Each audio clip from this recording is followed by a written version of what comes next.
Okay. All right. Are we live?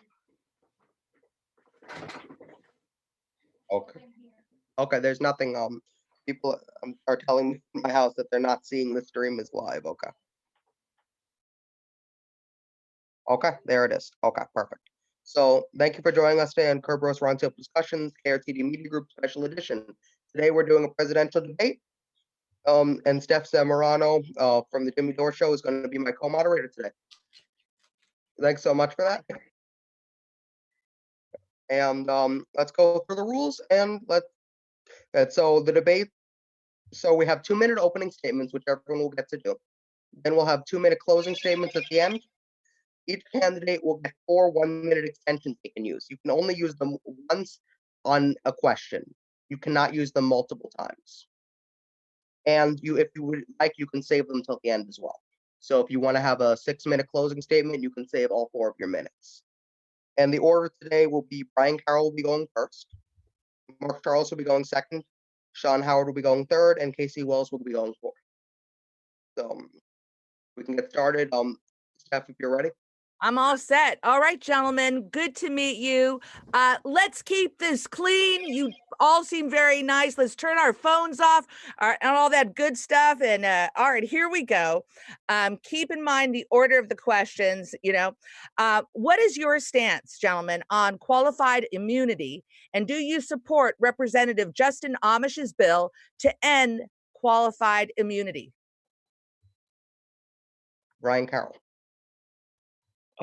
Yeah, I thought we were going to start with opening statements, but we can start with Sorry. Okay, let's go to opening statements. I think you're right. And Mr. Carroll, you're already presidential, making sure this is run smoothly. Let's go to opening statements. What's the order you'd like with Brian, right? Yeah, Brian Carroll will go first. Go ahead. Yeah, all of us who are here tonight are expressing a hope in the future of our country that neither political party, duopoly party, can do, because they are preaching panic. The Democrats are saying that if the Republicans are elected, the country is doomed, and the Republicans return the favor on the Democrats. And each of them says the other is an existential threat. And if that were the case, there would be no third parties, because we would all be, jumping off a cliff. We believe in the future of our country, which is why we're here. We're looking for long-term satisfaction, not short-term gains. Short-term gains are going to create a situation where half of our country is vanquished by the other half until the next election, and then they just switch places. And if that's the case, everybody in our country, half the people in the country, are going to be living as vanquished citizens all the time. And I don't accept that. We are all citizens of the same nation, and we deserve to treat each other as citizens of the same nation with respect. And that is what my party, the American Solidarity Party, is looking for. Human dignity at every level. And we're a new thing. The I Side With algorithm says that I'm a democratic socialist, but I've also been endorsed by 3 candidates or 3 commentators this week in the American Conservative magazine. So when the American Conservative magazine has people who are endorsing democratic socialists, something new is going on. And the American Solidarity Party is just that. We are something new. Thank you. Now let's go to Mark Charles. Thank you. So Mark Charles Yinishya, Sin Bakadina Nishla, the Tohiglini Bashichin, Sin Bakadina Dashicheda to the Chini Dashinala. In our Navajo culture, when we introduce ourselves, we always give our 4 clans. We are matrilineal as a people, and our identities come from our mother's mother. So my mother's mother is American of Dutch heritage, and that's why I say Sin Bakadina Nishla. Loosely translated, that means I'm from the wooden shoe people. My second clan, my father's mother, is Tohiglini, which is the waters that flow together. My third clan, my mother's father, is also Tsinbake-Dene. And then my fourth clan, my father's father, is Totochitni. That's the Bitterwater clan. It's one of the original clans of our Navajo people. I want to acknowledge also that I am speaking to you today from the lands now known as Washington, D.C., but these are the traditional lands of the Piscataway. The Piscataway are the nation that they've lived here, they've hunted here, they farmed here, they've fished here, they've raised their families here, they buried their dead here. They were here long before Columbus got lost at sea, and they are still here. I have had the chance to meet some of the Piscataway. I've been welcomed to these lands by the Piscataway. I am deeply humbled to be speaking to you from the Piscataway lands, and I want to honor them as the host people of these lands. The theme of our campaign, the campaign that I'm running for, is I want to build a nation where we the people truly means all the people. If you read our founding documents, you will note that the Declaration of Independence says we hold these truths to be self-evident that all men are created equal. 30 lines after that statement, it refers to natives as merciless Indian savages. If you read our Constitution, it starts with the words "we the people," but Article 1, Section 2, it never mentions women, specifically excludes natives, and counts Africans as 3/5 of a person. Our founding documents elevate white landowning men and have as less than everybody else. I want to change that. I want to build a nation where for the very first time, we the people truly means all the people. Thank you. Go to Sean Howard. Hey, thank you, Shane. Thank you, Stef, for hosting this debate. I appreciate it, and to all the candidates that joined here. You know, I got into this race mostly because I looked at the options that we had in 2016, and I was very disappointed. And I told myself the next time around, I think that the voters needed more choices in the general election. And what we've been seeing, which is just getting worse and worse, is a sharply divided country between the left and the right. And what's happening is both the media and the politicians are further dividing us. So you click on the cable networks and you're going to get two completely different views of what's going on in the world. So Fox will give you one view, CNN, MSNBC give you a completely other view, and they're all just catering to their constituency. That at some point in time they figured out that their ratings would go up if they just appealed to their own base of the party. And the politicians are the same way. They pander to the extreme left and the extreme right of the country, which is more of a vocal minority. And I think I represent the silent majority, which is not the Trump. They're not very silent. I think the silent majority is really the people in the middle, the moderates, centrists, that want a rational and reasonable solutions to the problems that are at hand. And I think that's what I present, and that's effectively what I am. I'm fiscally conservative, socially liberal, and I think I can work with the Democrats and the Republicans to bring everybody back together, try to find the common ground on every particular issue, and get them to work together and pass bipartisan legislation and move on from there. Because I think, people joke about a civil war or Civil War II and things like that. I don't think we're that divided, but we're going in that direction. And I think we need to step back and try to figure out where we can be together and where we can find some commonality. Thank you. Casey Wells. All right, what's up, everybody? Casey Wells here, your independent write-in presidential candidate. If you guys like what I have to say here today, you got to remember you have to write my name on the ballot, KASEYWELLS for president, and my wife, Rachel Wells, for vice president. I want to thank you, Shane and Stef, for giving me this opportunity to speak with these other candidates. This is amazing. God bless you for that. And you guys, I really appreciate all the campaigns that are here today. A vote for Casey Wells is a vote for Mark Charles, a vote for Sean Howard, a vote for Brian Carroll. Other campaigns that I've really appreciated was Marianne Williamson's campaign, Andrew Yang, Bernie Sanders, Elizabeth Warren, I think had some good ideas too. I think all these campaigns have some great ideas they're bringing to the table, and it'd be nice if we could have all of our voices heard. I would like to empower everybody in the political process and bring you all into my administration if I were to win and if you would accept. But of all of our ideas, really, to me, it doesn't really matter so much of what we, the candidates, want. What matters is what do we, the people, want. And that's why technology for direct democracy is my #1 policy. I want to empower the American people in the political process using our smartphones and computers. I want to build a government-based web service that will allow all US citizens to log on, view upcoming government agendas, have their opportunity to give their vote and their input on those agendas.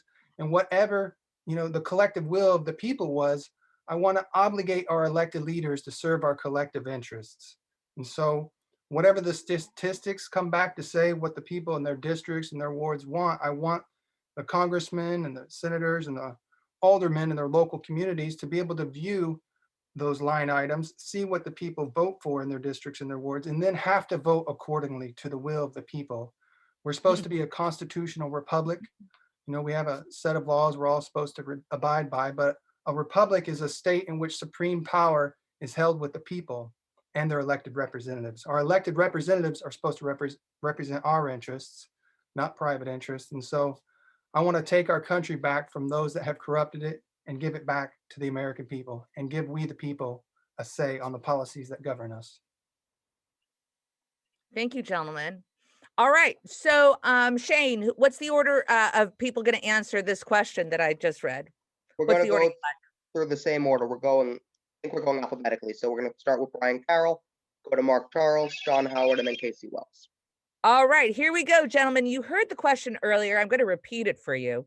What is your stance on qualified immunity? And do you support Representative Justin Amish's bill to end qualified immunity?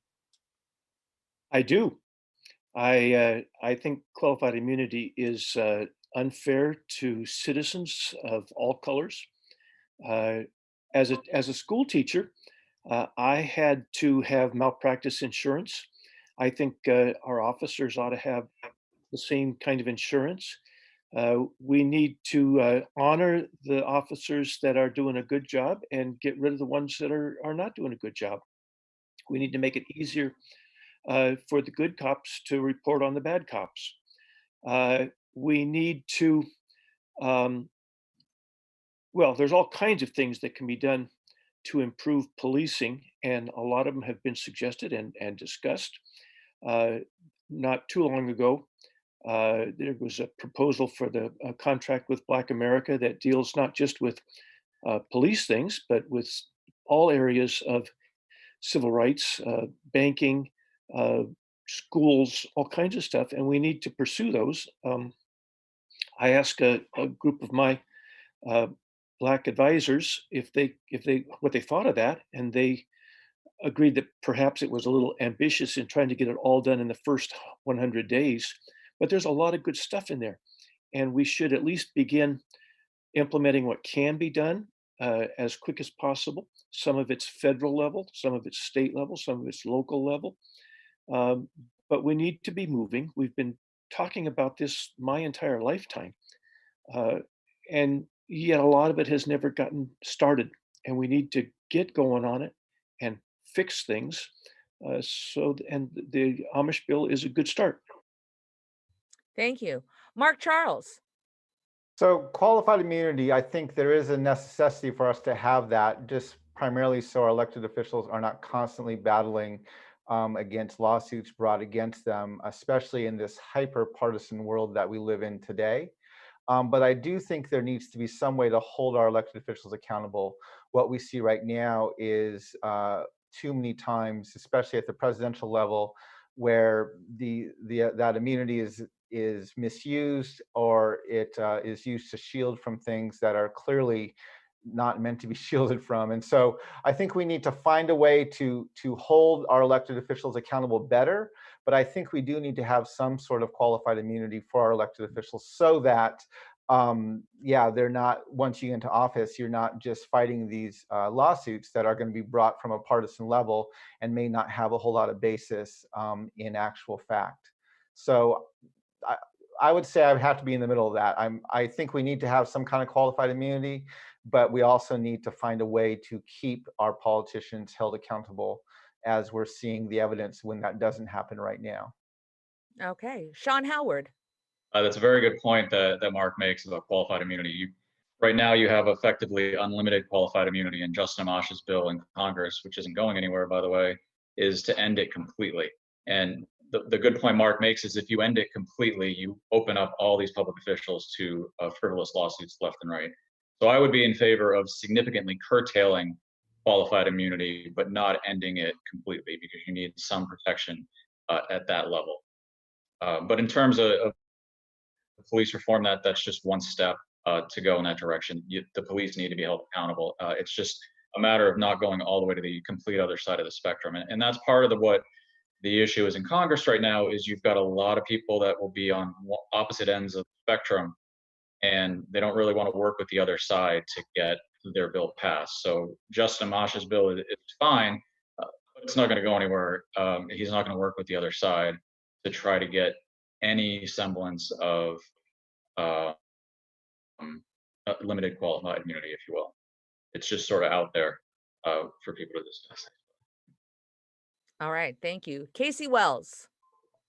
Well, as president, if I could get direct democracy in place, I would like to use my equal vote to vote against, well, I would like to end qualified immunity in cases where police are killing civilians, especially when a civilian dies in an incident when the civilian is unarmed.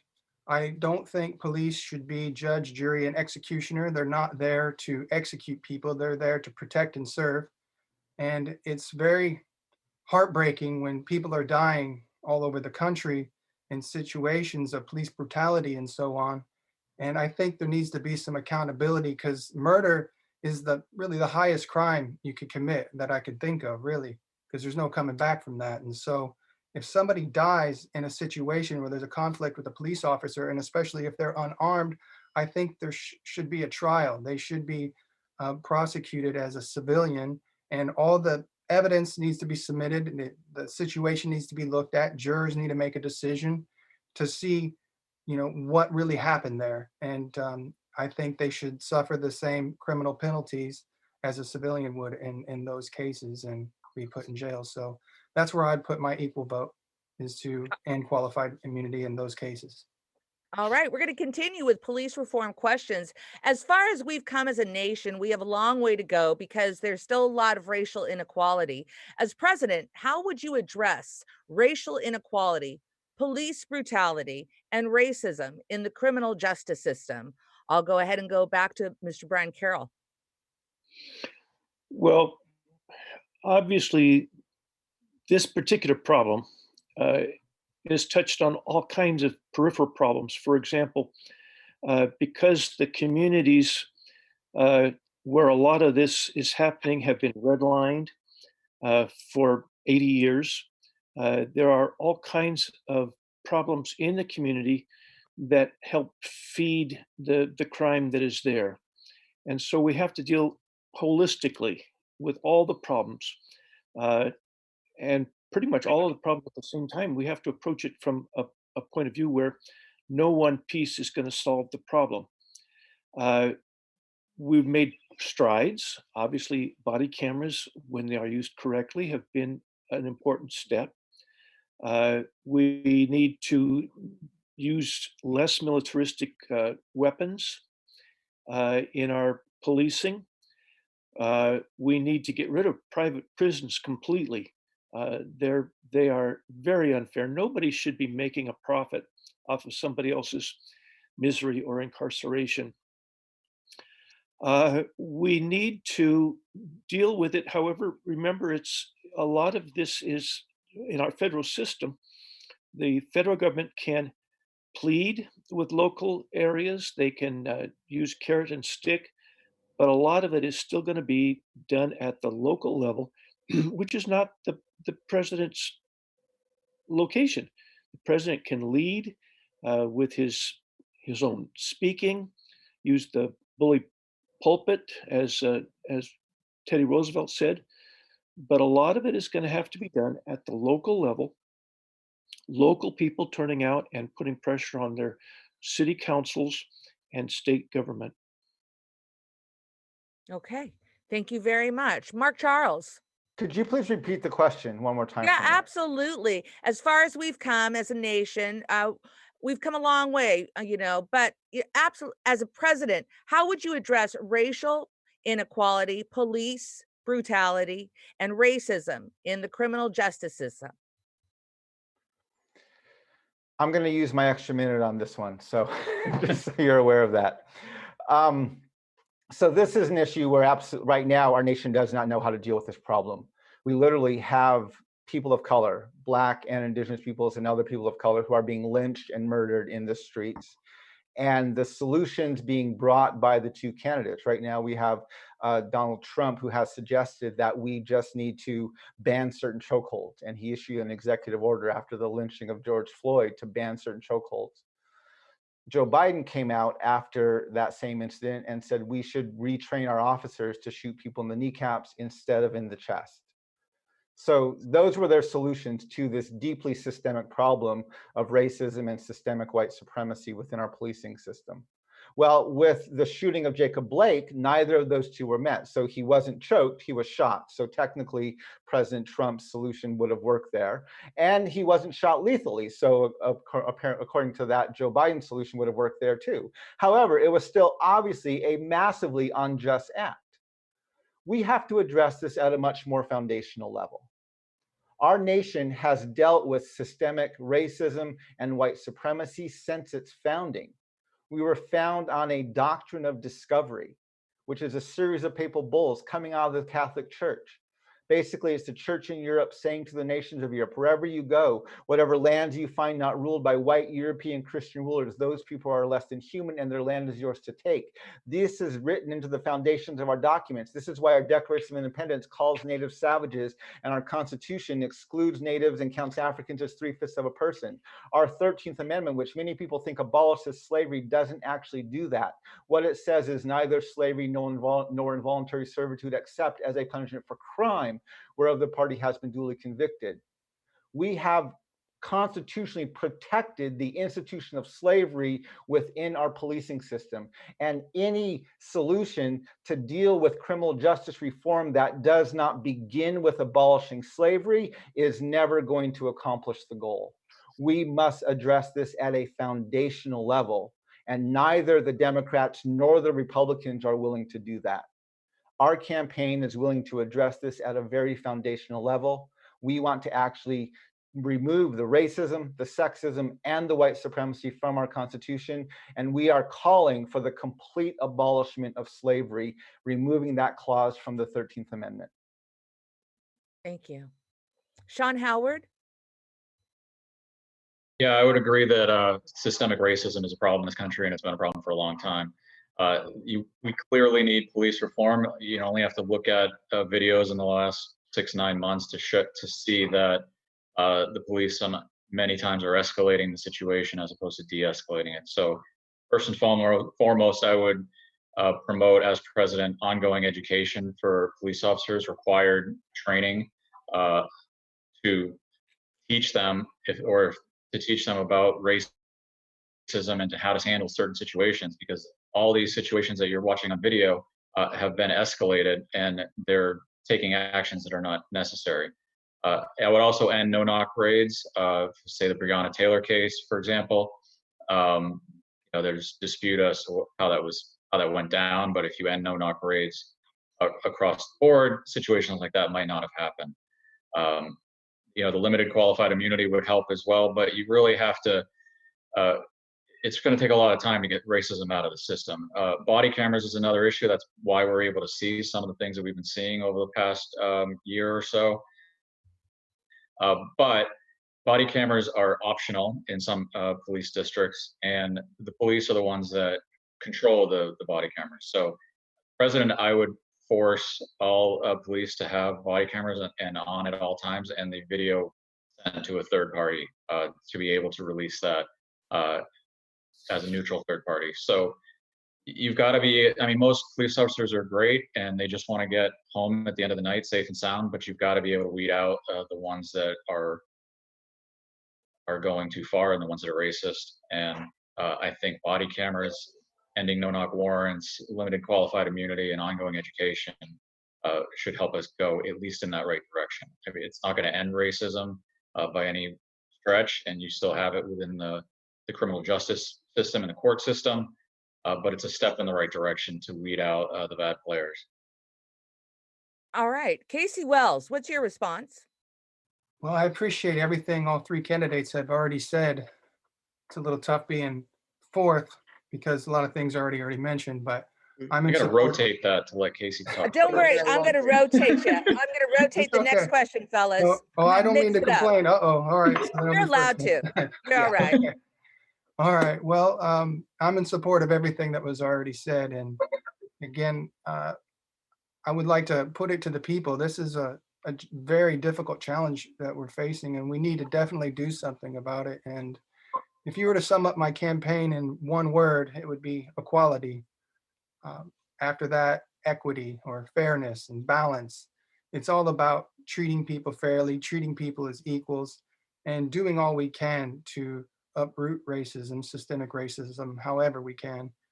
As far as police brutality, I would like to see police forces better funded, however possible, and have them go through better training, to have them tested for their ability to respond to conflict in a nonviolent way, to have them go through some kind of more deeper levels of education, similar to what doctors or lawyers or pilots, even, the people that have to get licenses to be, to do their job. I think there needs to be something like that done for police officers too, where they are put under different stress tests to see how they'll respond, to make sure they'll be able to maintain composure in violent situations and so on. And so there could be different things done with racial profiling too. I don't know what the steps would be going toward ending that in our justice system, but I'm all for anything that moves us toward a more equitable society. So I'm open to any ideas that are put forward in doing that. All right, I appreciate that, Casey.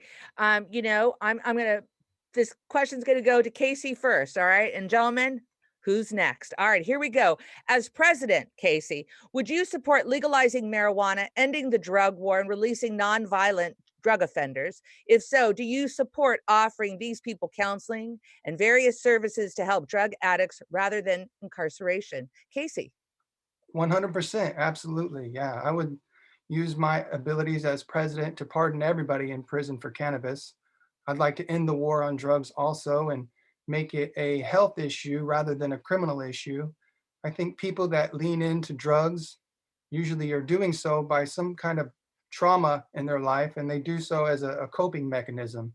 And by criminalizing them and putting criminal charges and fines and so on, locking them up, that isn't doing anything to help them with the things, the conflicts that they're dealing with and why they're leaning into drugs in the first place. Your body is your temple. You should be able to consume whatever you want without being criminalized, I believe. If anything, the war on drugs should be more directed towards the pharmaceutical industry. I think there needs to be some regulation on drugs that are man-made, and things need to be looked at whenever man is creating things or putting different chemicals in drugs and so on. But as far as marijuana or mushrooms, anything that comes from the earth naturally, I think should be fully legal. Anybody should be able to grow it in their backyard if they'd like to. But things against the pharmaceutical industry, I know they put red 40, yellow 5, blue 1, and that's a petroleum-based food coloring in all our food and drugs. There needs to be regulation on that. Europe has banned that. They're not allowed to do that. It causes ADHD, tumors, cancers, and so on. Nobody should be consuming petroleum, but the petroleum industry has been running this country for over 100 years, so they can get away with poisoning us in this country. And so as far as people consuming small amounts of drugs, and I would like to decriminalize that, but then, look at the bigger drug problem we have that's facing us in regard to the pharmaceutical industry. Thank you. Sean Howard. Yeah, I would decriminalize marijuana. Actually, when I lived in Massachusetts a few years back, I had the opportunity to legalize it, and it was passed, not by very much, but Massachusetts legalized it for recreational use, and I think it was the 8th state able to do that. Oh, Sean, you're kind of going in and out right now. I'm So gonna it give seems, you an extra 30 seconds because once we yes, get back thank to you. Sean, are you there? Sorry, am I Yeah, losing Yeah. connection here? you can, Yes, we're gonna yeah, give you an extra 30 seconds. Sorry, you got me back? yes. Okay. um, as far as the overall war on drugs, I mean, you still have to stop the distribution of it. So if you've got a large scale distribution, you can put, I think you still need to keep the rules in place generally for that type of offense. But if it's small time, small use, you're better off just letting those folks out of jail and saving it for the violent offenders. Thank you. Mark Charles. When Abraham Lincoln tried to end chattel slavery, he didn't do it because he cared about the value of Black lives. He did it even though he was a blatant white supremacist. He did not believe that people of color should be citizens of this nation or have equal rights under the Constitution. And so when he did actually end chattel slavery with the amendment, the 13th Amendment, it didn't abolish slavery, it redefined and codified it under the jurisdiction of the criminal justice system. Now, Ronald Reagan, when he declared a war on drugs, this wasn't actually a war on drugs, it was a war on race. And he was using drug addiction as a way to incarcerate people of color. That war was actually perfected by Bill Clinton. In the 80s and 90s, the majority of people dying from opioid overdose was people of color.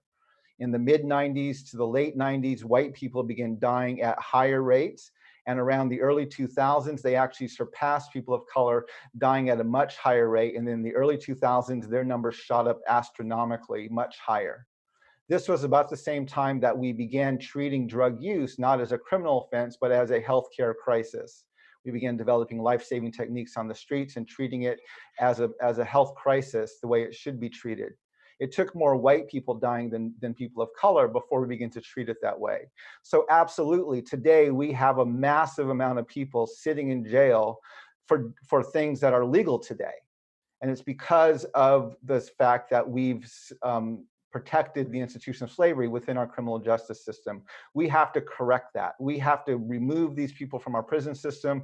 We have to decriminalize some of these minor drugs so that we're not criminalizing drug use, but we're looking at other causes. And we have to find a different way to hold especially like the pharmaceutical companies accountable. When we have corporate executives making billions of dollars off of opioid addiction, and they're just getting a fine, while people who are selling some of these drugs that are now legal are still sitting in prison. That's a major problem.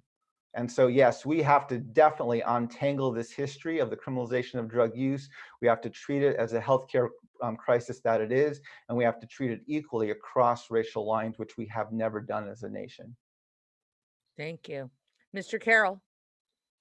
Yeah, as the other gentlemen have pointed out, this problem is much bigger than the original cannabis question that you asked.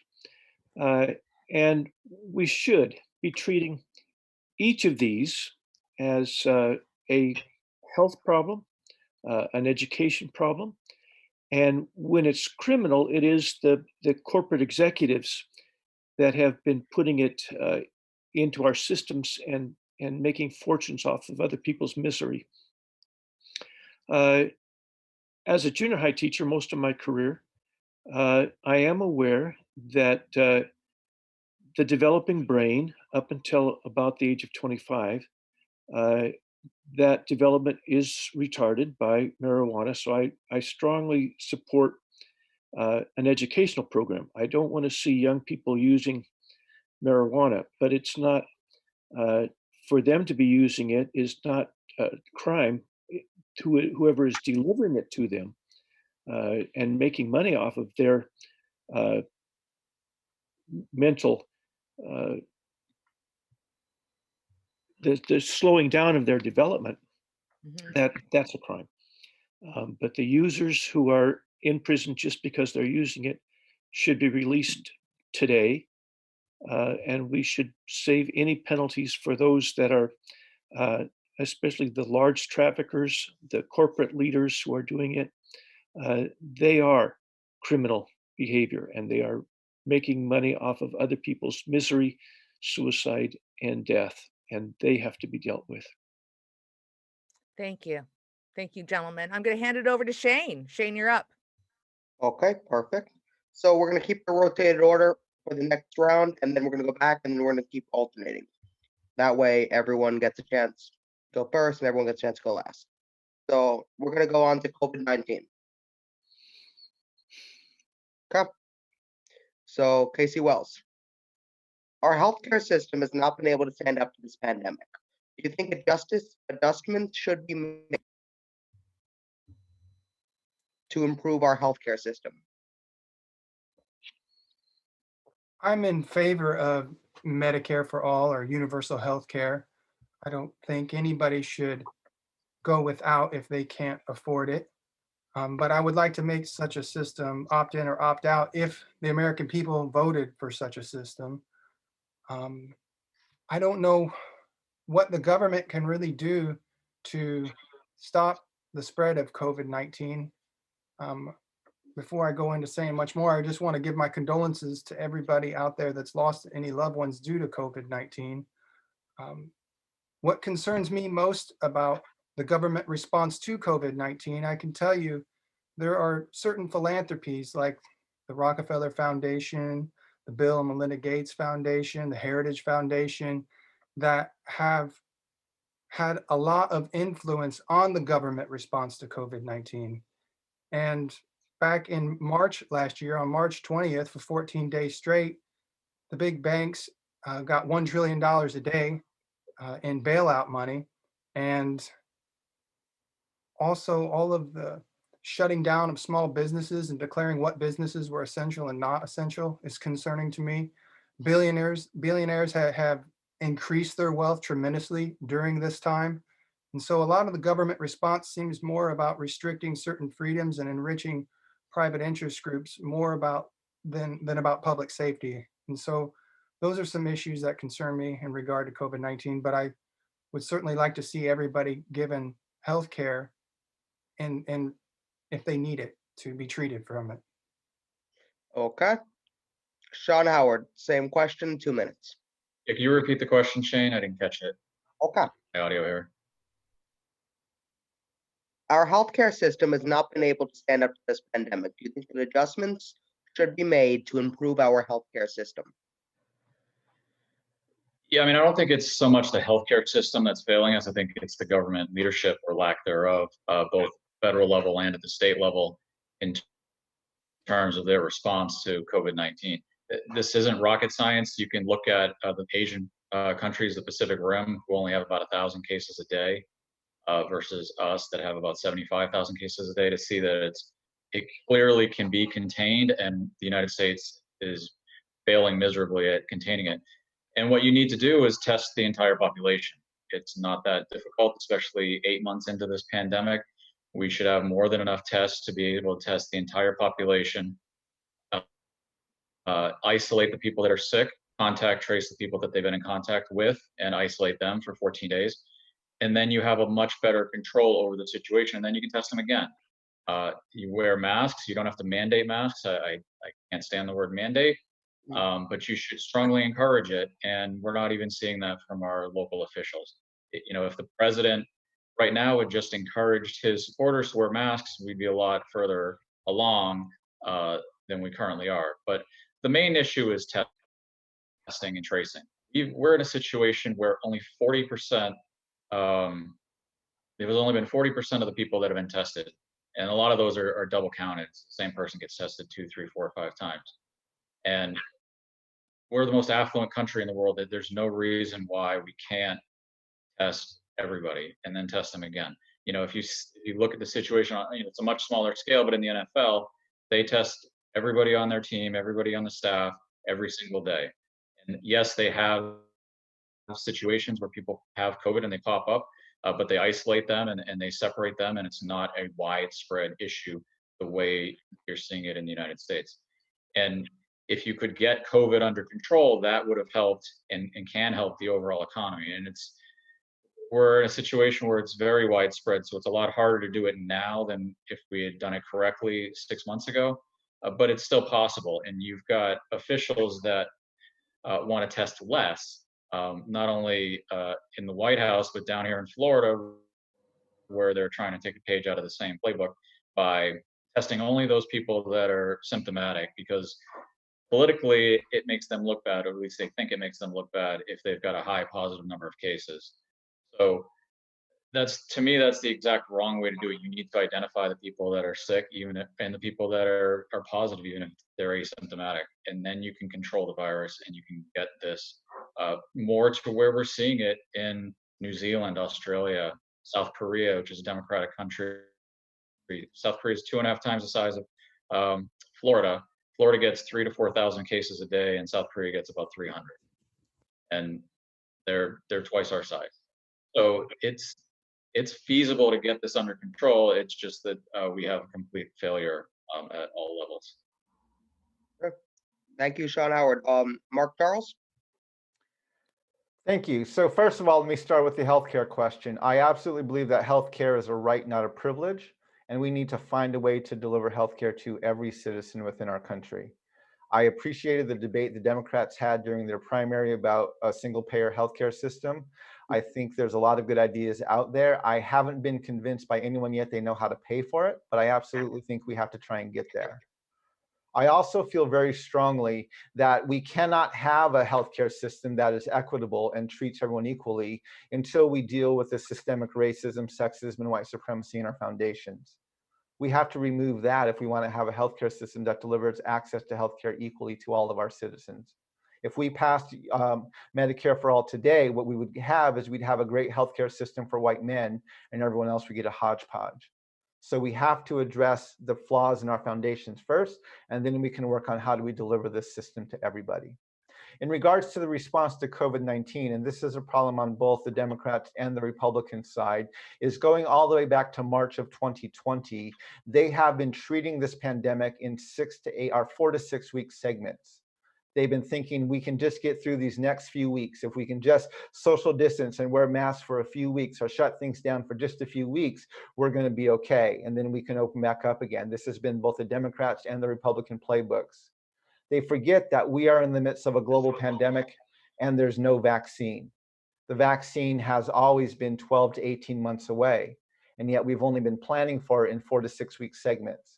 We have only passed one major stimulus bill, which helped the 1% and the large corporations. It did not help in the long term the people at the bottom of our economy, the bulk of the people who are working today. And so we need to actually begin planning for this pandemic today. We have to start planning immediately the next administration for the next year to a year and a half.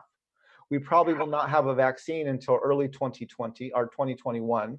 And that won't be distributed until the middle of 2021. And we probably won't have a child's vaccine until the fall of 2021, which means our school system and a lot of our economy is going to be disrupted for at least another year, if not another 15 months.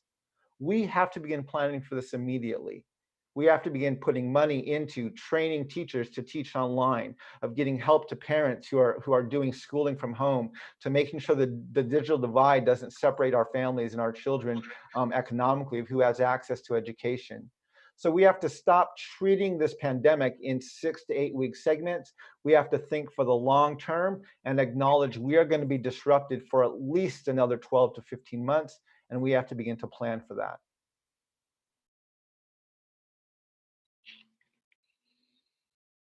Sure. Thank you. Brian Carroll?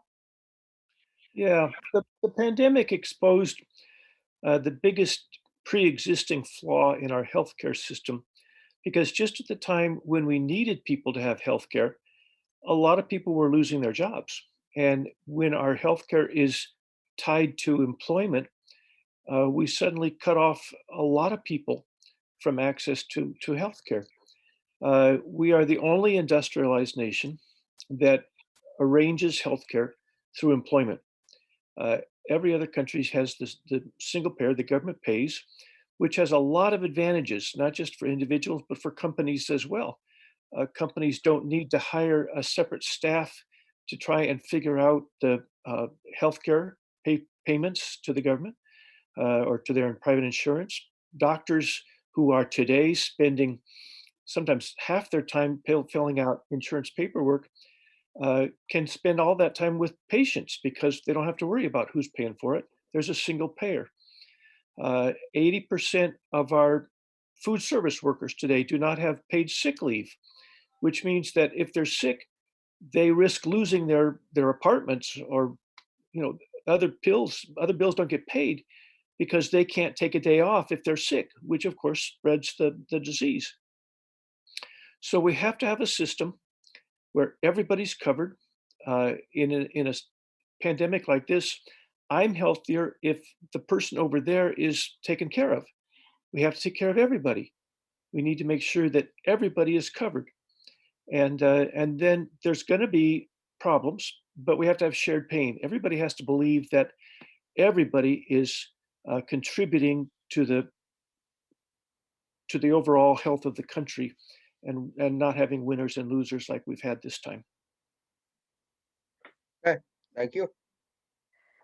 We have one more question under COVID-19. So we're gonna stick with this order this time, and then we're gonna revert back to the other order after this. So, Casey Wells, your question is: it's clear that our current president has not been a good role model to prevent the spread of COVID-19. He doesn't wear a mask.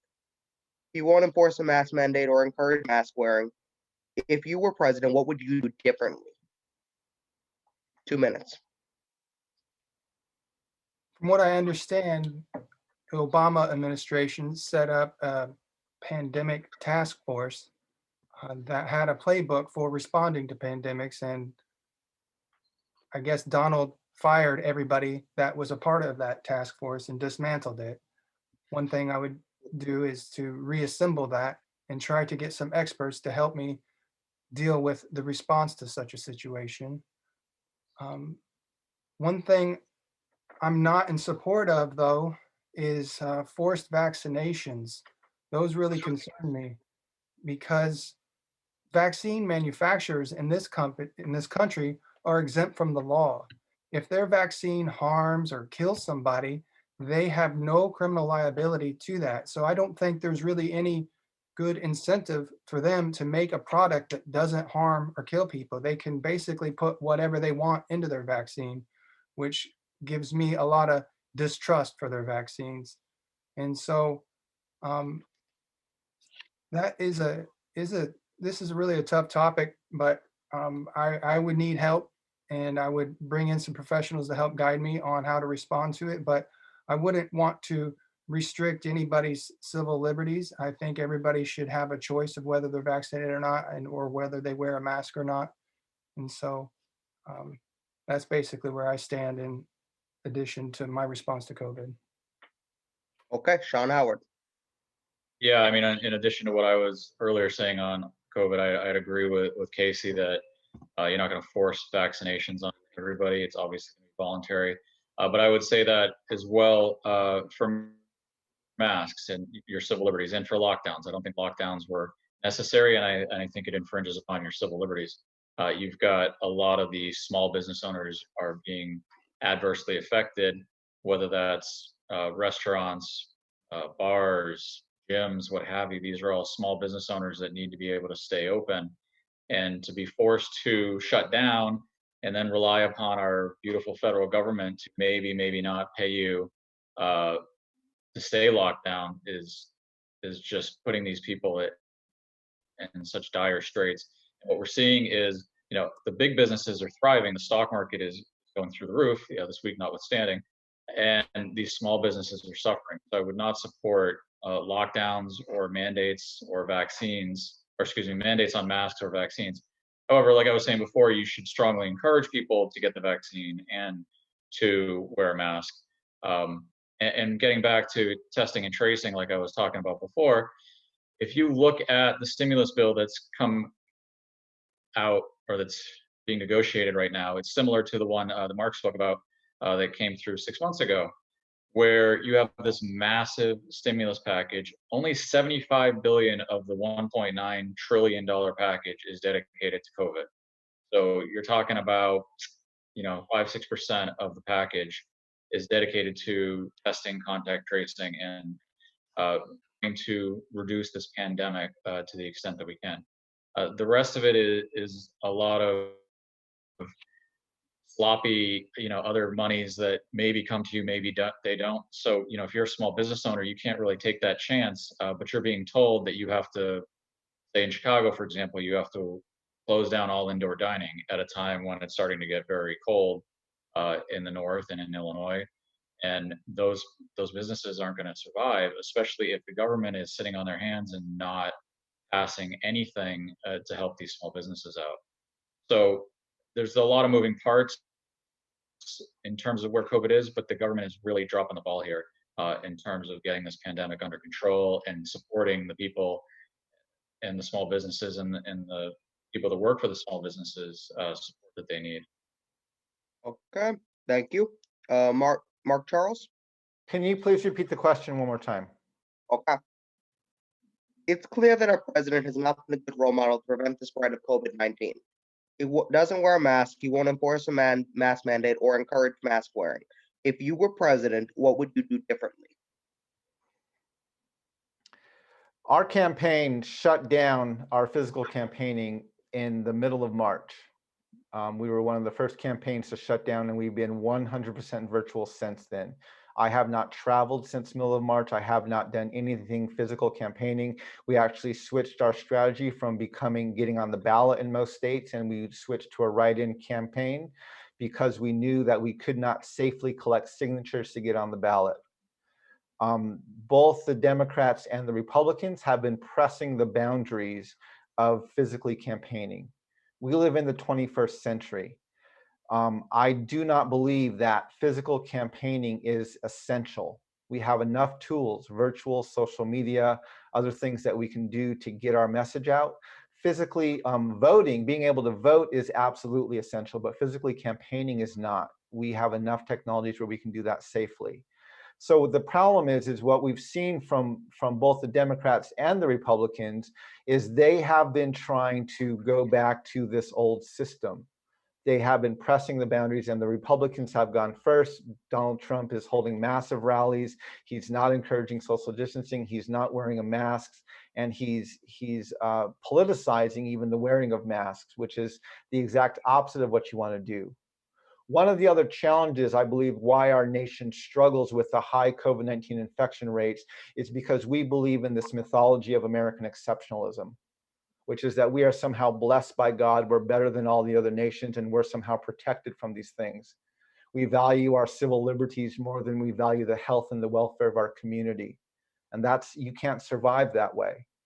And so we absolutely need to take a very humble approach, recognize that we are human, just like everybody else on this globe, that we are susceptible to COVID-19, and we have to respond as such. Right now, what we see is we see communities, states, cities get their numbers down, and then they open back up again like the pandemic's over. It's not. We are in the midst of a global pandemic, and we don't have a vaccine. The safest way to protect not only your own health, and you may be strong and you may be healthy and you may have good health insurance, but we need to think about the most vulnerable in our communities. The people who are not healthy, who don't have good insurance, who are working these frontline jobs and forced to go out and work for a non-livable wage just so they can put a little bit of food on the table. We have to think about their well-being even ahead of ours.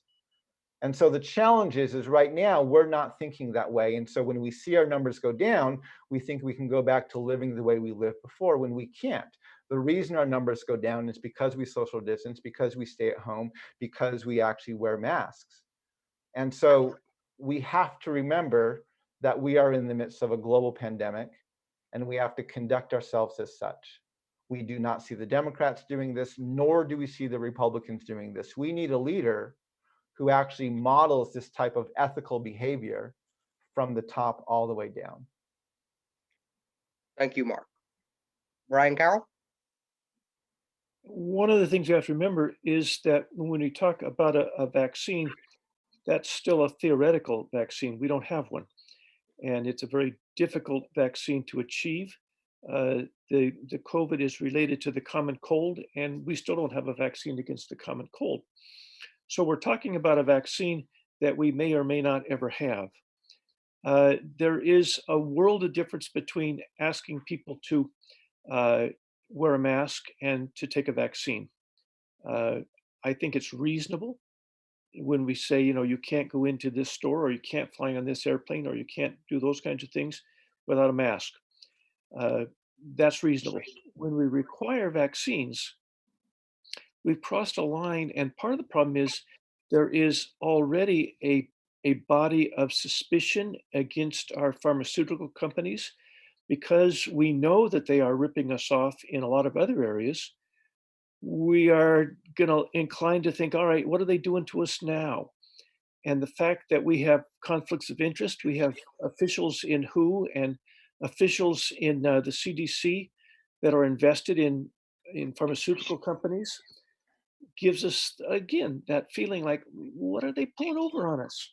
And if we could believe our health officials that they were in it for us and not for the profits of some company, it would be a whole lot easier to accept some of their recommendations. I wear the masks when I'm out. I am not inclined to get the vaccination until it's proven itself. You need to give it some time to see its efficacy, and that's not going to happen if you just require everybody to take it. Okay, thank you, Brian Carroll. So, Steph, I'm going to ask that you do one of the topics that has a few more questions. I know you're running down on time. If you could do the economy, maybe that would be a good one.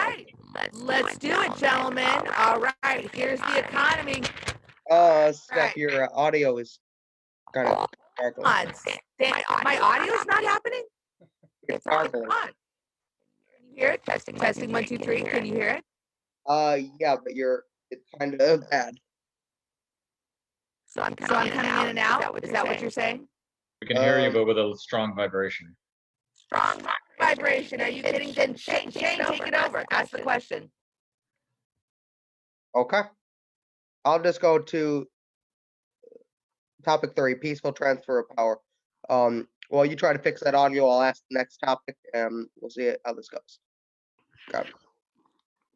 In the event that you win the election, and President Trump refuses to believe the results of the election, and/or leave office, how would you handle that? We're gonna go back to the original order. We're gonna go back around. Brian Carroll. Well, fortunately, the United States military, I don't believe the military is going to support Trump. He has offended them over and over again since his first week in office.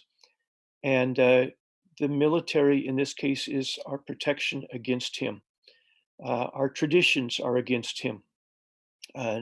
Anytime that a president would try and hang on to office like that, he can only do it if the people around him support him. And I think there are people on his staff that would say, you know, Mr. President, it's time for you to leave and to leave peacefully. But I definitely think that our military would not support him. You know, he has a constitutional right to give them directions until noon on January 20th. And after that, he can bluster all he wants, and they don't have to obey him anymore. So I don't foresee this being a serious problem. He could try, he can create some problems, he can create some riots, maybe even his supporters in the streets, but I don't see him being successful. Thank you. Mark Charles. Our nation has a lot of challenges, a lot of things we've done poorly over our history. One of the things we've done well is we have almost always had a peaceful transfer of power between administrations. I would rely heavily upon that legacy. I would speak to senators and Congress members from both parties. I would appeal to all Americans and say, this is a time for us to put our nation first. This is a time for us to hold fast to what we believe in our democratic values. And I would actually call for a strong sense of unity and calling on that legacy where we have always had this peaceful transfer of power across administrations. And I agree with Brian Carroll. I do not see this as a major threat. I think that most Americans are deeply committed, even our politicians are deeply committed to seeing that legacy continue of having a peaceful transfer of power. Thank you. Sean Howard. I would agree with the two gentlemen that spoke before me that I don't think this is going to be a major issue. That when you come to the end of President Trump's term, if that's how it's going to go down, I don't really foresee people within his cabinet and within the White House supporting him. I mean, he's got a few hardcore supporters that might go along with that, but for the most part, he's got more reasonable people that are they very much want to follow the peaceful transfer of power. And then you've got the Secret Service, who is not going to protect someone who's no longer the president. So they would shift immediately upon if it's Joe Biden getting sworn in, immediately shift to them. So I don't think it's going to be a major issue. I think where it would become an issue is if you have a disputed election where you're down to one state or two states where, similar to Bush Gore in Florida a ways back, that if you've got a prolonged argument over one state and the election is still in dispute, I think that's where you would have a little bit more trouble. But in that case, Speaker Pelosi, I believe, take power at least temporarily. Okay, thank you. We're going to go to Sean Howard, and then Stef's going to take over as moderator for a while. Not Sean Howard. Sorry, we're going to go to Casey Wells. A little bit tired here. About me. Yeah. Are you kidding me? If I were to win the election, I'm jumping in my truck, hooking up my elephant, and driving it straight onto the White House lawn and inviting everybody in America to come with me to remove him from the White House for sure. I'm going to make it happen however possible. Just kidding, kind of. But, seriously, though, the fact that Trump has been unwilling to concede that, he would have a peaceful transfer of power is pretty threatening to our democracy. But, if we think about it, the word democracy is kind of weird to throw out in this situation anyway, because the definition of a democracy is a system of government by the whole population. And you got to give me a break. Like, really, are we a system of government by the whole population? Right now, we the people have very little say in how our government is run. And so right now, we're more of an oligarchy or a plutocracy. We're a government run by the super rich. And so as far as peaceful transfer of power goes, I want to see a peaceful transfer of power given back to we the people and take it back from those that have corrupted this country to its core. Okay, thank you. Now Stef's going to take over. All right, can you hear me, Shane? Am I better or am I still garbled? Much better now. Holy smokes, gentlemen. I don't know why that happened. Technology. Here we go. Back to the economy. All right. Both President Obama and President Trump outsourced many jobs. If you were president, what would you do differently to keep our jobs here? Mark Charles? What would I do differently to keep our jobs here?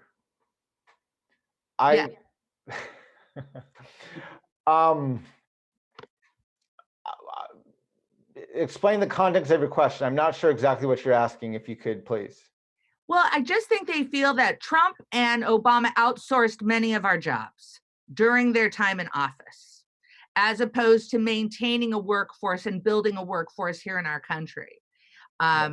Outsourcing those jobs instead of rebuilding our economy here at home. I think that's. So the challenge with that is because we have given way too much leeway to corporations, which have the bottom line as a part of their decision-making process, and our government has not worked to make sure that we are actually taking care of our workforce. And so one of the things that our campaign has talked about doing is we need to actually change the way our economy works. During the primary debate, the Democrats had a large debate about they wanted to fund their social programs by taxing the rich and taxing billionaires. The problem with that is you still need an economy then that produces billionaires. We need to actually have corporations. I believe we need to adjust what it means to be incorporated here, where we actually need to we need to make it harder to become billionaires, and we need to make sure corporations pay their fair share, not just of taxes, but also of the expenses that they generate for the country because of the technology and the way that they're using and they're streamlining things. And so I think we need to have a government that is committed to making sure that the American workers are not being screwed by corporations, and that corporations are not able to just lower their expenses by outsourcing their jobs overseas, but maintaining their corporate headquarters here and raking in all their profits here in this country. So we need to do some major adjustments to our economy. Right now, our economy is based on capitalism, which values capital far much more than it values people. Even in the past, since this pandemic, right, we have seen all of these people that we identify as essential workers. They're not CEOs, they're not corporate executives. They're the people delivering our food. They're the people sitting in the cash registers lines at the grocery stores. They're the people who are working these jobs in our hospitals, in our schools. These are our essential workers, and yet we pay them like they're expendable. We pay them like they're not essential, like they're expendable, and we can always get new ones somewhere. And so we have to vastly reassess how we value the people who work in our economy. And we need to create an economy that values those people, that pays a living wage, and that does not reward corporations to save money by shipping their workforces overseas to where they can pay a much less wage and boost up their corporate profits. Thank you very much. Sean Howard.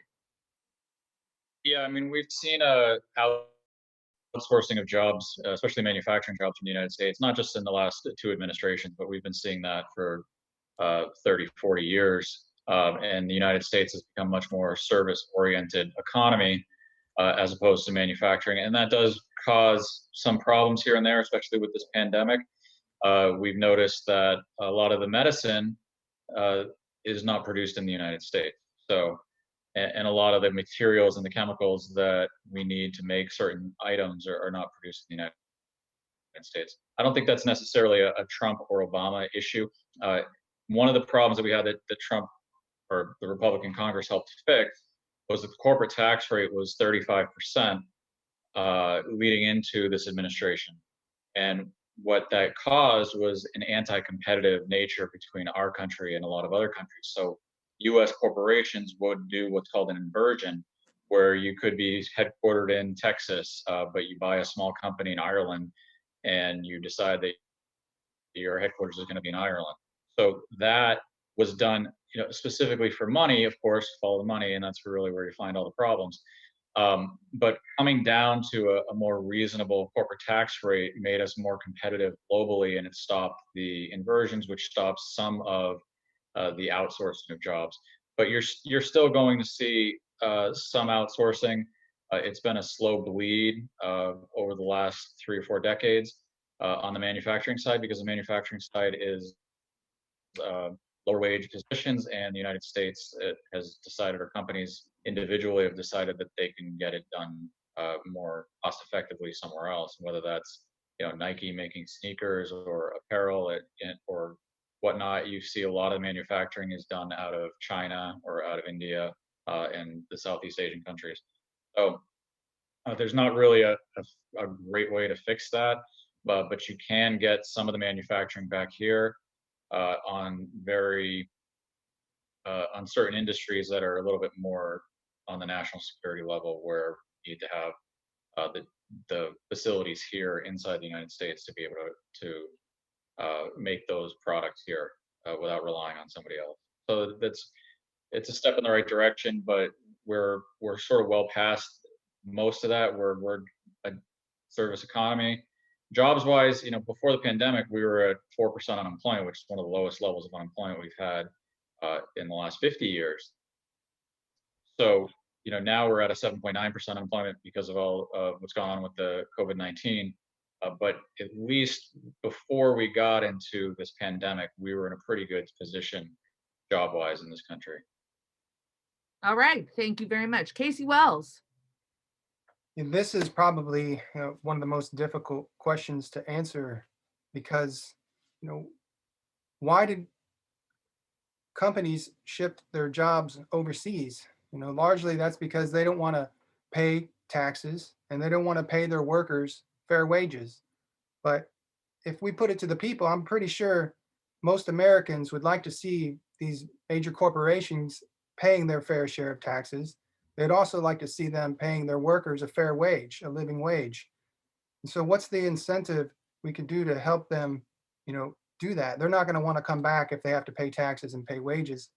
But the only real solution I can think of is to try to implement technology for direct democracy, not only offer it as a service for different levels of government agencies to use, but to allow businesses that want to use it also, and schools, but in this case, businesses. I know if the workers had some democracy in the workplace and chose how their corporations were developed or how their profits were spent, of course, workers would never vouch or choose to have their jobs shipped overseas and have their corporations leave America. They would come up with much better decisions to maybe give less pay to the CEOs. There's a lot of cream that's being skimmed off the top by the fat cats on top of the capitalistic system. And if workers were more involved in how their corporations were developed, I think they would make better decisions to have the company work more efficiently and have their corporations stay here in America. So that's one way to get jobs to stay that I can think of, but I'm open to any others. That's a tough one to answer. It sure is. Thank you, Mr. Brian Carroll. One of the problems, and I'm not sure how we get around it, is that our system is designed for short-term gains and ignoring the long-term situation, so that we look for short-term efficiencies that lower prices in a big box store, but in the long run it ruins communities because a lot of the smaller stores go out of business. And when you put in when Walmart puts in a new store, they design the building to last 15 or 20 years, and then it's obsolete. The city council has already put in 100 years worth of sewers or lights or whatever else needs to be put in. But we elect politicians on a short-term schedule, so they want to be able to show people what they've done before the next election. And I'm not sure how we get around that. But we have to do something to remind ourselves that we still want to have an economy 50 and 100 years from now. And it means building a diversified economy. We have to find ways to open it up to new entrepreneurs. We need to make sure that we are making everything we need in our country within our country. We learned that from COVID, where we didn't have supply lines because it was coming from overseas. So we need to very carefully reverse some of our decisions with the long term in mind. And voters are going to have to tolerate that from politicians. But politicians are going to have to explain how what they are doing is for a long-term gain rather than a short-term gain. And that I think that can be done. All right, here's one last question about the economy, gentlemen. It's about small businesses. Many small businesses are going out of business. So many states are going bankrupt. As president, what would you do to help small businesses and states? Let me start with Mark Charles.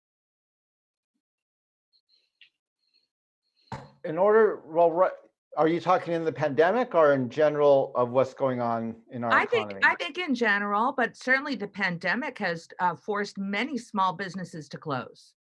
Yeah, so I'm going to answer this in the context of the pandemic, because at the moment, what we see right now is the economy we had before this pandemic hit was not working.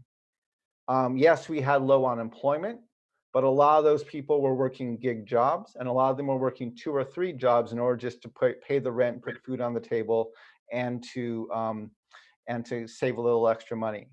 And so we had low unemployment, but we did not have a healthy economy. We had record corporate profits, but our average worker was not even making a livable wage at a minimum wage. And so we had an economy that was working well for the 1%. It was not working well for the lower income workers and for the small businesses. And now we have spent literally trillions of dollars to prop up this economy that was not working. One of the things I suggested, and this was even early on in the pandemic, is while the economy is shut down, while things are lying in shambles, why don't we invest in actually fixing this economy so it works for everybody, instead of just the corporations, instead of just the people at the 1%. So if we could find a way, you know, we literally reward corporations to maximize their profits, to hurt the smaller businesses, and we allow corporations to literally make billions of dollars that way, even though they're adding expenses to the economy. And so I think we need to find a way that we can not only fund these small businesses, but find a way to protect them from some of this competition that's coming from the larger corporations that don't care if these small businesses succeed. When you have a small business in your neighborhood and the owner is local and it's employing people locally and they're invested in that, just like when you have owner-occupied housing, you're going to take better care of the housing, you're going to take better care of it. And so we need to actually invest money. We need to put some of our government money into making sure that these small businesses don't just get pushed out by the large corporations and by their big box stores. So I think I would love to have our government find a way to actually help these small businesses thrive, whether it's by consolidating some of the services that they need or some of the resources they need to get their businesses working better. But we have to have a government that actually looks out for small businesses instead of looking out for the major corporations solely. And it's not going to be an easy solution, but I think this is one of the things we should have been doing while the entire government was shut down. This is one of the things we should have been doing, not the government, while the economy was shut down and was lying in a shambles. We should have been looking at how can we help our small businesses come back stronger, rather than just investing these trillions of dollars of keeping our large businesses afloat and letting the small businesses go bankrupt or go out of business. Thank you. Mr. Brian Carroll? Yeah, one of the things that we have seen is that our economy was designed for big businesses, and we need to change that so that it's designed for, and let's say intermediate and small, because right now the government defines a small business as having less than 500 workers. And to me, that's an intermediate sized business. We need to be worrying about the mechanic who has 3 employees. That to me is a small business. The pizza parlor that hires kids after school, that's a small business. And the problem with so many of our businesses is because healthcare costs are going so high, and they can't afford to hire people full time.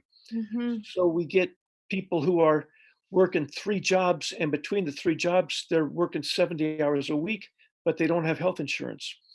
And that hurts both the employee and the employer. If we went to a single payer healthcare system, the employer could hire the people he needs, give him the hours that he needs to have them. The worker could sign up for the hours he needs, and everybody would benefit. We have so much inefficiency in our system, duplicate paperwork and stuff. I saw a statistic that there's $360 billion a year that we could save in just paperwork kind of stuff if we went to single payer. And then small businesses could hire who they need, big businesses could hire who they need, and workers could hire on to where they want to work. We also need to move in the direction of more worker ownership, co-ops, and tax structure to be set so that when a owner retires, a founding owner can turn it over to his employees as a co-op, and that can be done with tax laws, and we need to encourage that kind of thing. Thank you. Casey Wells. Okay, I'd like to use my 1-minute extension on this question. Okay. Okay, on a national level, dealing with our economy, you got to follow the money, the source of the money. Right now, the Federal Reserve is in control of our money supply, and they are an independent agency outside of government control. They haven't been audited since 1913. They can give out as much money to whomever they want with no congressional oversight. And for us to get control of the economy, we got to get in control of the money. And so if we did that, and if we, the people, were in control of the government, and if our government was in control of our money supply, we would have all the money in the world then to finance projects for public good, whatever the American people wanted. I'm in support of universal health care and universal basic income. If we issued money to the people that really needed it, those that are in poverty, and help uplift the poor, that would boost the economy tremendously, because the people would pour that right back into their local economies. And so I can tell you that the Rockefeller Foundation and many of their philanthropies were behind the foundations of the Federal Reserve, the World Bank, the International Monetary Fund, and they control a lot of world commerce. But they also control our local economies to some degree through the International Economic Development Council.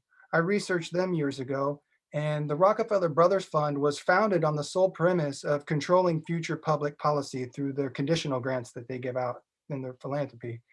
Their slogan was philanthropy for an interdependent world. So I read that as philanthropy that makes the world more dependent upon them. And I found that they fund the International Economic Development Council. The International Economic Development Council is in control of over 4,500 economic development councils all across the United States.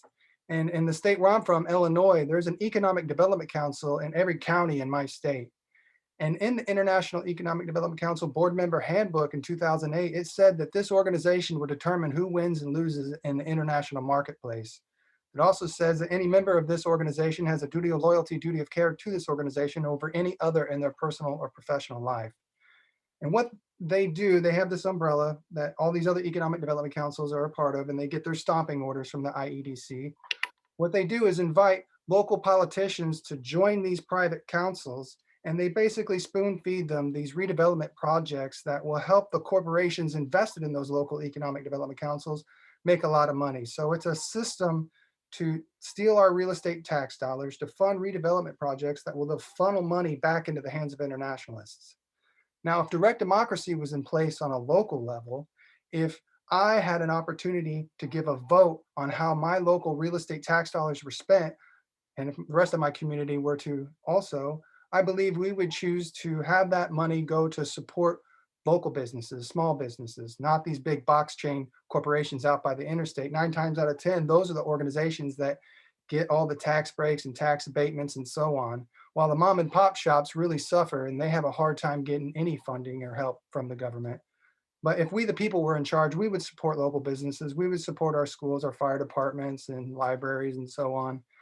And I think that is the best way to do it, is to put the power to the people on a local, state, and federal level, and stop this economic development agenda from extracting our wealth to make the wealthy wealthier, because the rich keep getting richer and the poor keep getting poorer until something is done fundamentally to disrupt the way economic development works in this country. That trend will continue. Thank you. Sean Howard. Sure. When we passed the stimulus package 6 or 7 months ago, it was a couple $1 trillion, and it's the bigger one. And they had within there the PPP, which was designed to help small businesses. But as Mark points out, the bills are catered to the large companies and not the small business owners. That's where we see kind of a disconnect from Congress to everything they pass. So, for example, a lot of the airlines and Boeing got bailed out in the first stimulus package, and you could argue that, well, the pandemic is not their fault. They can't possibly predict that a global pandemic was going to happen. But what happens is, and I'm in this industry, so these companies will pay very large dividends to their shareholders, and their shareholders are often executives, and they do share buybacks, billions and billions of dollars of share buybacks to boost up their stock price. And they do this without having any sort of reserve whatsoever in the case of some calamity. So it might not be the pandemic, it might be something else. So these companies have carte blanche to do whatever they want to boost their stock price. And then when a problem happens, they come to the government and say, bail us out. And, part of the bailout should have been to restrict these companies from the dividends and share repurchases until such time that they paid that back, at least the big business side. But what happened is the money that was allocated to small businesses was kind of like an add-on, if you will, and it was not really well thought out. It wasn't really the main crux of the problem or the main crux of the package. So much so that the stimulus package for the small businesses ran out of money within the first 3 weeks. And the whole system was effectively overwhelmed by the small companies that were trying to get business during the lockdown. And part of the restriction was, for example, you could dedicate the money that they were giving you, you could pay for rent or you could pay for labor.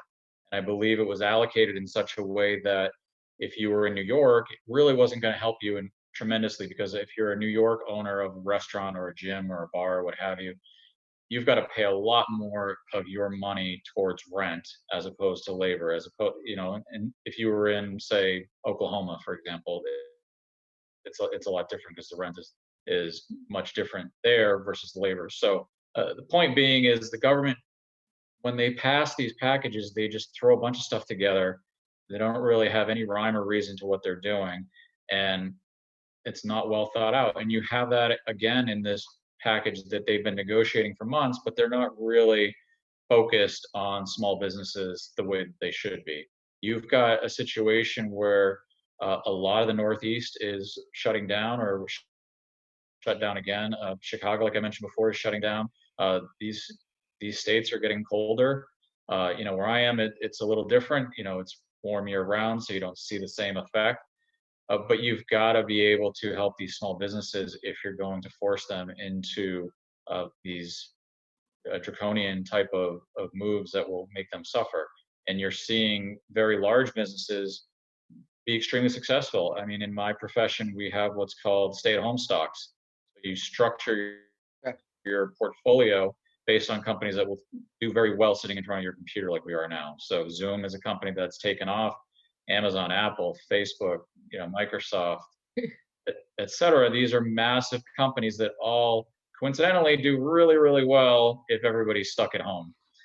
And the government needs to recognize that those companies are fine. They don't need any help, but you clearly need help for all these small businesses, these mom and pop shops around the entire country, and all the people that work for them. You know, take the unemployment benefits, for example. They ran out on Okay, August so you're 1st. a little bit over your. Oh, okay, I'll take my 1 minute. Just to give you an example, so I used to live in Massachusetts. The max unemployment benefits within the state are $625 a week. I now live in Florida. The max unemployment benefits are $275 a week. So whether you are if you're a waitress in Massachusetts or a waitress in Florida, you get a vastly different type of compensation relative to where you live. Now, the federal government decided to give $600 a week to everybody. Of course, that ran out pretty quickly. But what they should have done is staggered that based on regions and based on, you know, the Florida worker and which is basically in the Southeast, it's a lot lower, and be able to pay them a significantly.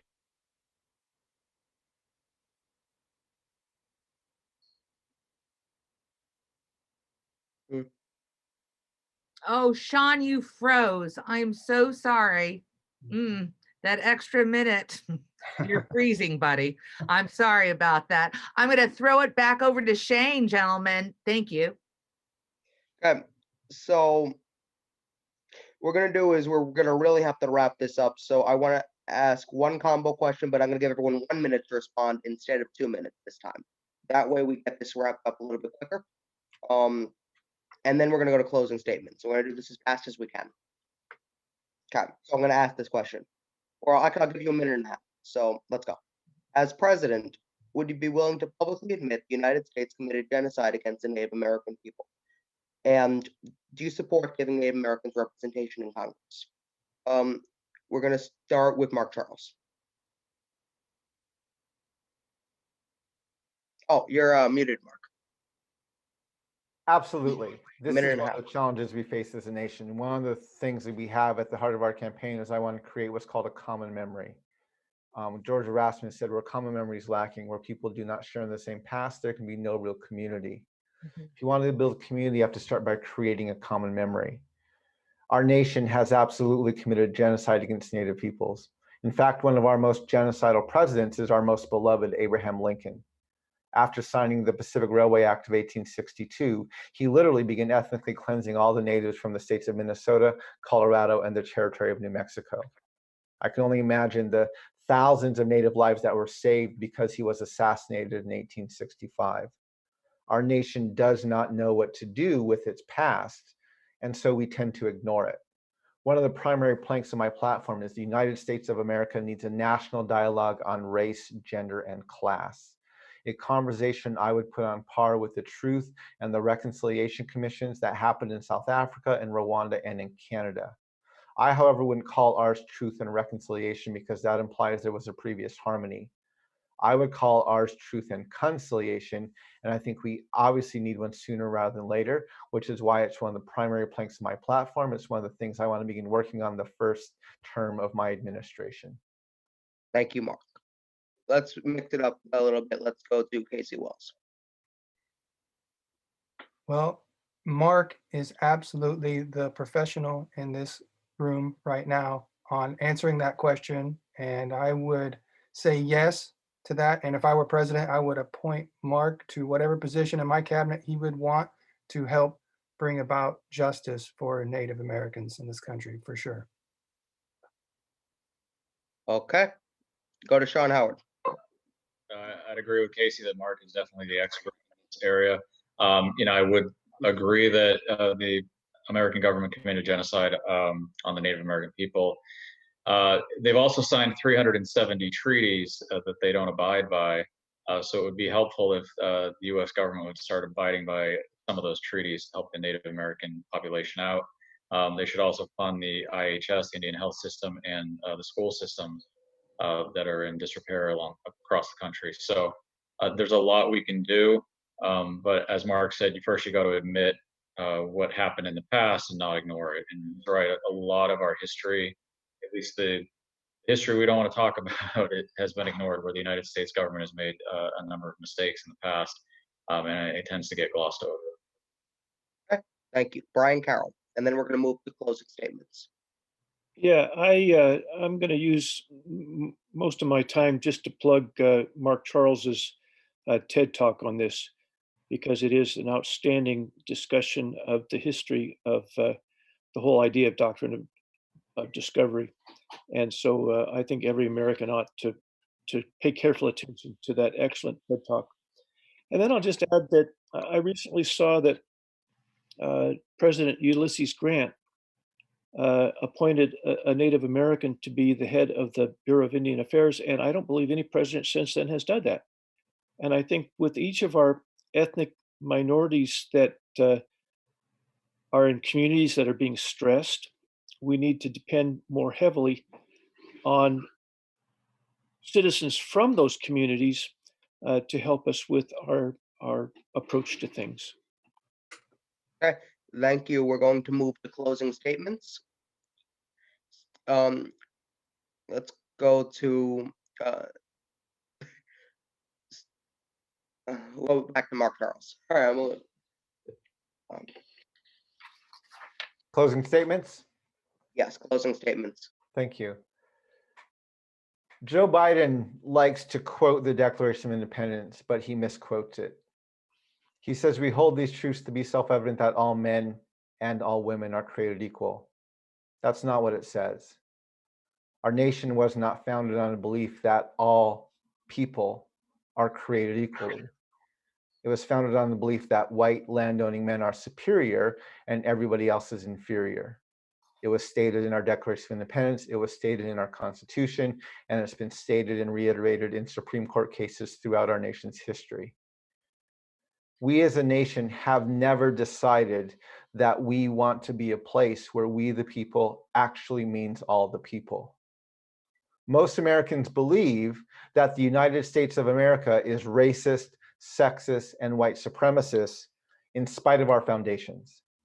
In other words, they think our Constitution advocates for equality. But I challenge those people. If you believe that, I challenge you to get onto a Zoom call, preferably with Native Americans, African Americans, and women, and read our Constitution out loud. You'll be shocked at how exclusive that document is. We have never decided that we want we the people to actually mean all the people, and we just can't wish it was so and then say it's been done. No, we have to actually change these documents. Our campaign has a first 100-day plan for our first 100 days in office to go through our Constitution and remove the racist, the sexist, and the white supremacist language from our Constitution, so that the basis of our law actually advocates for the equality of everybody who is here. And then we can start the hard work of actually correcting our institutions, correcting our systems, and correcting our society so that it begins to reflect what's written in our foundations. But we can't make those changes until we actually correct our foundations, and that's what we need to start with. A vote for Mark Charles is a vote to build a nation where we the people truly means all the people. Thank you very much. Thank you, Mark. Casey Wells? In my mind, the only way to get to a place where we the people means all the people is to empower the people in the political process using technology. This country is supposed to be a republic, and coming back to the Declaration of Independence, in there it says that governments derive their just powers from the consent of the governed. Therefore, our government has no justifiable power without our consent. And I think it's time for us to be able to provide our consent, because there's really no system in place right now for us to give our feedback. But with technology, we have the opportunity now, like never before, to allow the American people to be engaged in the political process, to provide their consent, to provide their input, to provide their vote on all public policy that governs them. And so if you would like to have a say over the matters that govern you, you have to write in Casey Wells in 2020 and Rachel Wells for vice president in 2020.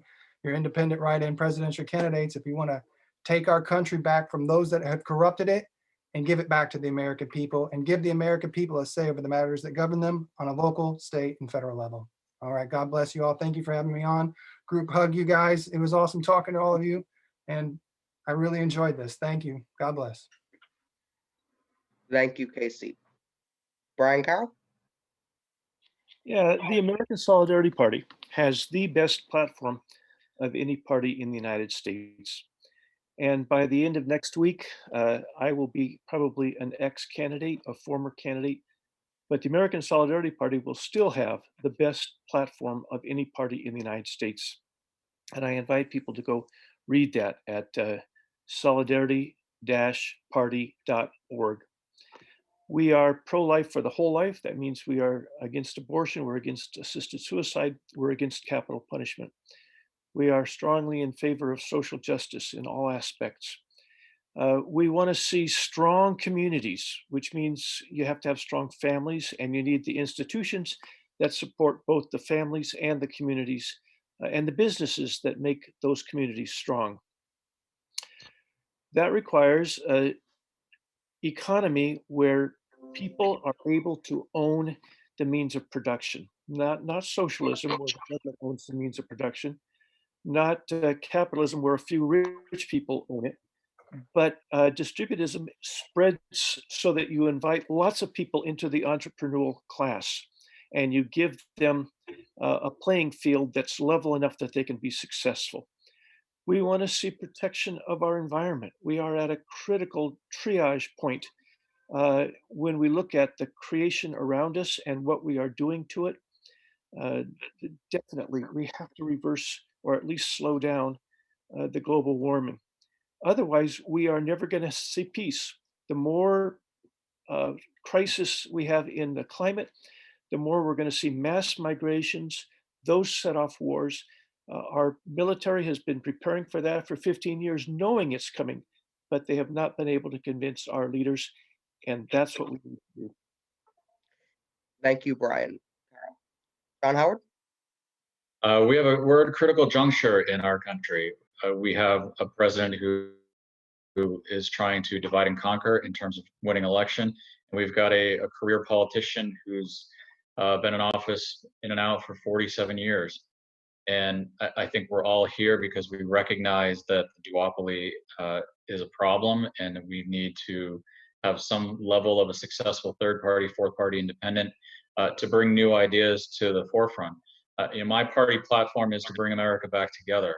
What I see is people going in opposite directions and abandoning the political middle. And I think you need to get people to work together to find common ground, even on abortion, even in healthcare. That these divisive topics, you've got to be able to find the common ground from one side to the other, and bring people back to the table instead of what we're seeing today, which is violent arguments, people on one side or the other, and nobody wants to work together. So in my party platform is term limits. I'm fiscally responsible. So I believe in smaller government. I also believe that I'm socially liberal. So, we need to fix climate change or address it, if nothing else. And there's a number of different topics that I think people would more or less agree with. We're in 150 countries militarily, our military assets. We need to limit that scope tremendously and pull some of our troops back home while still protecting our NATO allies. But there's a number of topics that I think people would agree that they're in the center, even though they might be silent about it. And that's what I represent, moderate centrist candidate who can see both sides of the issue and bring people back together. So if that's something that appeals to you, Sean Howard is your person for president. And also write me in, just like Casey. Right on. Thank you, gentlemen. Thank you, Mark Charles, Brian Carroll, Sean Howard, Casey Wells. Thank you very much for joining us today. Really appreciate your time. It was very informative and so enlightening, and what a pleasure to meet you all. Thank you. Thank Thank you you so for much. having Steph. us. Thanks, Shane. Great Thank to you. be I'm here. gonna- I'm going to ask the candidate to stay on for 2 minutes. I have to give them some information about this. So once this is ended, Brad, if you're there.